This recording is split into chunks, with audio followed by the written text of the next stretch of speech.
everybody. It's been a little busy day, right? We had a good morning, and now we're having a good evening, and we're going to a premiere in a little while. But there's nothing more important than what we're doing right now, in my opinion. Today I'm signing a historic executive order to combat the scourge of addiction and substance abuse. Big deal in this country and probably in every country. We're calling it the Great American Recovery Initiative. I'm grateful to be joined by co-chairs of this sweeping new effort, Secretary of Health and Human Services Robert F. Kennedy Jr. and Senior Advisor to the White House Great American Recovery Initiative, Katherine Bergam. Thank you both very much. Thank you, sir. Katherine. Thank you, sir. Thank you. Where's Bobby? Bobby? Hello, Bobby. Come here, give me a hand. I love Bobby. You're doing a great job, Katherine. All right? Do we think so? Who's doing a better job, him or your husband? Maybe your husband. He's doing a good job. I'm just getting started, sir. They're both doing very well, and now you're going to do better than both of them. Thanks as well to Attorney General Pam Bondi, Secretary Doug Bergam, Secretary Scott Turner, Secretary Doug Collins, Special Envoy Steve Witkoff, who's got some pretty good news, Chief of Staff Susie Wiles, FDA Commissioner Dr. Marty McCary, NIH Director Dr. Jay Bhattacharya. Oh, I've gotten good at that, Jay. Administrator of the Centers for Medicare and Medicaid Services, Dr. Mehmet Oz, who's doing a fantastic job, and Director of the Office of National Drug Control Policy, Sarah Carter. I also want to introduce a great friend of mine who happened to be here, and he's very much committed to this. He knows how important it is for our country. He's built a tremendous American company. It's called WeatherTech. I guess you've seen the ads. I've seen the ads. I think they're great ads, but more importantly, it's a great product. David McNeil. David, congratulations on what you've done. It's incredible. Thank you, Mr. President. Thank you. Really great. And the president of WeatherTech, Ryan Granger. Ryan, congratulations. What a great job. They built an American company, and it's a thriving company, too, so with a great product. It's great to be here in America. You know, when I was in the private sector, I'd always buy the floor mats, but now that I'm president, I no longer have to buy floor mats. But you made a great floor mat, and you still do, and lots of other things. Many of those with me today have personally known the heartache of a loved one taken by drug or alcohol addiction. I do. Just like millions of American families, every year we lose an estimated 300,000 people to drug and alcohol abuse, and the real number is probably much, much higher than that. Thankfully, drug overdose deaths plummeted by 21% in the last year. We're working very hard on it. We've closed the southern border, seized over 47 million fentanyl pills and 10,000 pounds of fentanyl powder. That's a record, and I have formally designated Dr. And I'll tell you what, we have a group of doctors, some of them behind me, who have just been incredible, and they've really wanted this, designated the drug cartels as foreign terrorist organizations. And for some reason, they didn't want to do that until we came along, but they are indeed foreign terrorist organizations. With our action in the Gulf of America, that sounds so nice when I hear the Gulf of America. Drugs entering our country by sea are down 97%. So when you see the boats being hit, those boats kill on average 25,000 people a boat. So that's 25,000, I would assume mostly American lives, but lives are being saved. Now we're taking a bold action to help Americans struggling with all forms of addiction so they can get the help and the support that they need to free themselves from the horrible burden of dependency. The Great American Recovery Initiative will bring together federal, state, local, and private sector resources to support addiction, recovery, treatment, and prevention. And it will help mobilize the full resources and authority of the federal government to help stop this tremendous plague. And I'd now like to invite Secretary Kennedy to start, and then Katherine Bergam, and then I'll sign the order, which I've just signed, and wanted to make sure the signature was good. Took my time, and let me just see. Pretty good, pretty good. Let's give it a 10, okay, Katherine? For Katherine. But I'd like Bobby to say a few words, and Catherine. Thank you very much, everybody. Please. Mr. President, thank you for your leadership, for signing an executive order that tells the truth about one of the greatest challenges that our country faces. Addiction is not a moral failure, it is a disease. It's chronic, it's treatable, and for too long our nation has responded with fragmentation, with stigmatization, and silence instead of science, compassion, and coordination. Today, President Trump changes that. With the Great American Recovery Initiative, we finally bring the full strength of the federal government together across healthcare, law enforcement, housing, labor, faith communities, and the private sector to save lives, restore families, and rebuild communities that addiction has hollowed out. Nearly 50 million Americans suffer from substance use disorder. Many never receive treatment. Even more don't believe that help is possible. That is not because recovery doesn't work, it's because our systems have failed to reach the people where they are early enough, long enough, and with dignity. This initiative fixes that. We will align federal programs instead of letting them operate in silos. We will set clear, measurable goals and report honestly to the American people. We will use evidence-based care, modern science, and continuous support, just as we do for heart disease, diabetes, and other chronic illnesses. We will focus on prevention before addiction takes hold. We will intervene early. We will expand access to treatment that leads to real, long-term recovery. And we will support re-entry because recovery does not end when treatment ends. It succeeds when people return to their families, their jobs, and their communities with purpose and with hope. As co-chair of this initiative alongside of Katherine Bergam, whose leadership and commitment strengthens this work, I pledge urgency, accountability, and honesty. Catherine and I share the experience of having been addicted and long-term recovery. But almost everybody in this room and almost everybody in our country has been touched by addiction. Steve Witkoff, who is here, had an extraordinary son, Andrew, who was a superstar boy, a straight A student, an athlete, and a wonderful leader, and lost that son to addiction. President Trump has talked about his own family's struggle with addiction. All of us are touched. If it touches these people, it can hurt every American. And President Trump has often talked about, with compassion, about the families who lose children to this disease. 100,000 children a year until recently. Now it's about 76,000. Those families are devastated forever. And the cost to our country, not only in dollars, but in just the malaise and the despair that it imposes, is incalculable. We are going to listen to states, localities, frontline providers, and tribal nations. We will partner with communities and faith-based organizations. We will work with employers, clinicians, and recovery leaders who know what works on the ground. President Trump has already acted decisively, securing the border against deadly drugs, signing the Halt Fentanyl Act, strengthening treatment programs, expanding access to naloxone, medication-assisted treatments, and investing billions in prevention and recovery. This executive order builds on that record and accelerates it. Recovery is not a side issue, it's an economic issue, a workforce issue, a family issue, a national security issue. When Americans recover, communities grow stronger. When families heal, children thrive. And when we confront addiction with courage instead of complacency, we reclaim the promise of our country.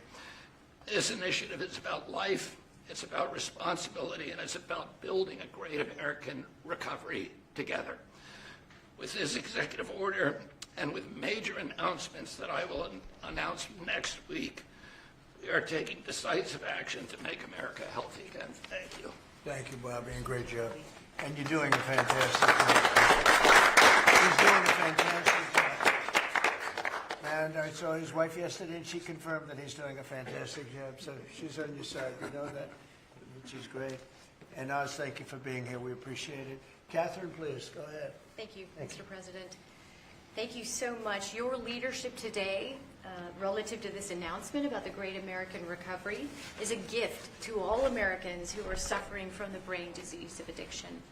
And I also want to thank First Lady Melania Trump for her leadership during your first administration, and now the work she's doing championing youth and children, especially related to foster care, where early trauma and instability are often consequences of the disease of addiction. Addictions touch this administration in real and profound ways. President Trump, you've openly spoke about your brother Fred, whose struggle with addiction shaped your life and your understanding of this disease. And Susie Wiles carries the lived experience of her father, the late, great Pat Summerall, whose recovery journey became a source of hope for millions. Vice President Vance has shared his story of his mother's battle and recovery. And as Secretary Kennedy just said, he brings his own lived experience, proof that recovery is not theoretical, it is possible. These stories matter because they are not isolated. They reflect the reality of the over 190 million Americans, that's half our nation, who are impacted in some way by the disease of addiction. And I am one of them. I started drinking in high school, and I was a blackout drinker from the start. For 20 years I struggled, relapsing constantly starting over, constantly trying to stay sober and failing. I reached a point where I truly did not believe there was one single reason for me to keep living, and I was suicidal at the end of my drinking. One day I was out walking alone. I didn't have faith, I wasn't religious, but something in me said I should ask for help. And out loud to no one, because it was just me, I said, I don't know if anyone is there, but I need help. And that was the day I became sober. 15 years later, I found myself somehow standing in front of people as First Lady of North Dakota, thanks to him. But I was asking people to share their stories openly about addiction so we could eliminate the shame and stigma, so more people would reach out for help and more lives could be saved. And today I'm standing here in this incredibly beautiful Oval Office. And if not for the grace of God, I would not be alive today with over 23 years in recovery.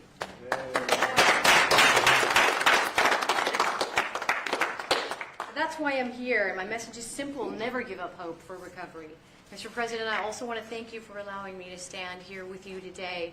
I was in this building in 2017 when the administration announced the national response to the opioid crisis. And nearly a decade later, the crisis remains, and in many ways it has grown worse. Not because we lacked compassion, not because we lack effort, but because we never fully aligned our system with the truth. Addiction is not a moral failure. It is not a character flaw, and it's not simply a behavioral issue. Addiction is a lifelong, chronic, relapsing medical disease, as real as diabetes, cancer, and heart disease. And when we fail to treat it as such, we don't treat the disease, and we pay mightily for the consequences. Emergency rooms, jails, foster care, overdose deaths, and broken families. The Great American Recovery changes that. This initiative represents a fundamental shift from reaction to prevention, from fragmentation to coordination, from stigma to science, from short-term fixes to long-term recovery. And for the first time, we're aligning federal leadership across health, justice, labor, housing, veterans, social services, the faith office, and education around one single shared truth. When addiction is treated early and correctly, people recover and families heal. Addiction is a generational disease, and if we don't treat it properly, it repeats from parent to child, from community to community. And when we treat it like a lifelong condition, the condition that it is, we stop that cycle.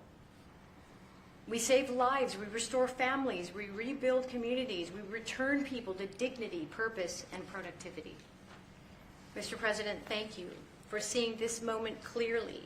With your leadership and the Great American Recovery Initiative, we're establishing a new framework and a new national response to the disease of addiction, including treatment and care that parallels other chronic diseases. With this framework and treatment, recovery is not the exception, it is the expectation. Thank you. Thank you, darling.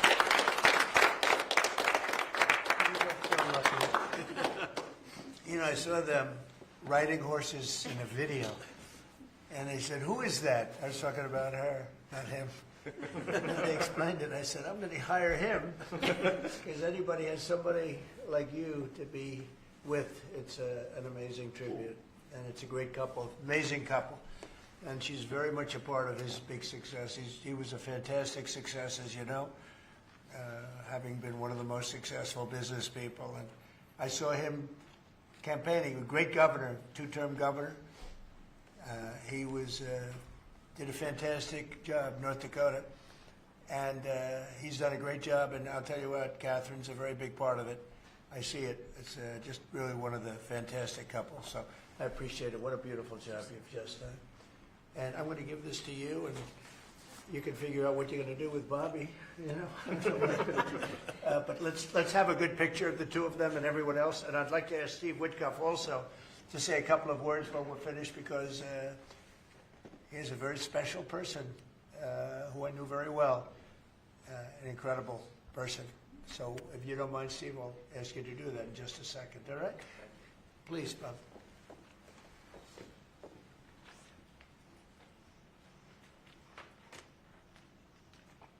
Okay.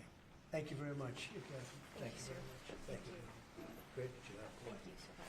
Steve, please. The president is doing the same thing to me now that he did to me in 2017. You remember, Catherine? Yeah, we were sitting next to each other. Yeah. Yes.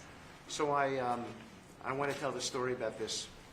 So I came to the opioid conference, and the president did not know I was coming because I was invited by the First Lady. And he leaned over, saw me in the aisle, and he looked at me and he said, "Steve," and then he realized why I was there, because I had lost my son Andrew, and the president was an incredible friend when I lost him. I lived in his building at 502 Park Avenue, and I remember when him and the First Lady came, and I talked about this all the time. And so he took my hand, and he said to me, "Come on up to the stage and tell the world about your boy Andrew." And of course, that was, something that was really meaningful to me, but, and I got through it. And I talk about it all the time. I talked about it on the campaign trail and so forth. He is a very special man. And he's begun and led the fight against opioid addiction and alcoholism. And Catherine, I feel like we sort of bonded from that day. And it's just my blessing to work for you, sir. He's a special guy.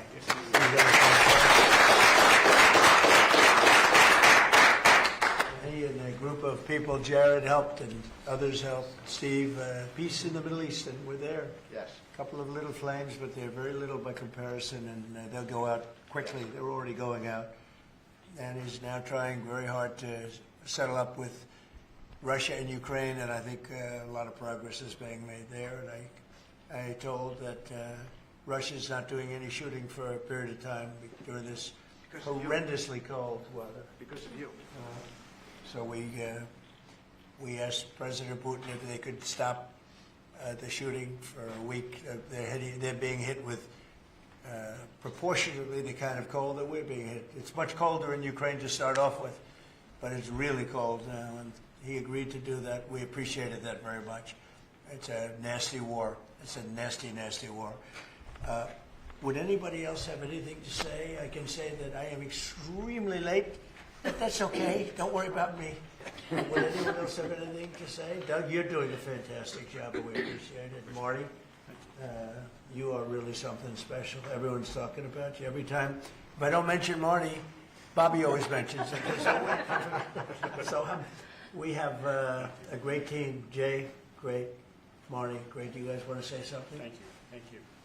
Well, historically, with addiction, the entire society has always been reactionary. And that's been the story of healthcare. But at the FDA, we are looking into incredible cutting-edge therapeutics, and we are being proactive, giving them vouchers when we see something that's promising to get an approval as quick as weeks in an era of a 10 to 12-year approval time. And the ultimate therapeutic is community, houses of worship, addressing loneliness. And so that's part of the MAHA agenda, thanks to Bobby. Thank you, Mr. President. Thank you very much, Rachel. Thank you. Jay? Mr. President, in 2018, you launched the HEAL initiative, helping to end addiction long-term at the NIH. It's paid fruit. It's yielded fruit. The ingenuity of small business has developed products that can deal with pain without opioids. The naloxone, which saves lives, Right. that was the fruit of NIH. And for the kinds of investments that your administration that you made starting from the first Trump term to now will continue to pay dividends. The kind of research that the NIH is doing will help turn the tide, make people's lives so much better, restore families. All of the addiction that we've seen, the 80,000 deaths we saw, the huge spike in addiction deaths during the first Biden term is going to be a thing of the past, and I'm so proud to be part And of this. fellas, some great things happening, right? Yeah. Marty, there's great, really great things happening, I hear. And some pretty big announcements over a short period of time, right? Yep. Moving drugs over the counter so you don't need a prescription. Yeah, right. Naloxone, which treats opioid, is one of those drugs. And we're being proactive with synthetic 7-OH, a new opioid that's showing up. And we're working with the DOJ on addressing that because chemists are coming up with new opioids faster than the government has been able to keep up. We're going proactive on these new chemicals. That's great. No, I hear fantastic things. Thank you all very much. We really appreciate it a lot. Thank you. Oz?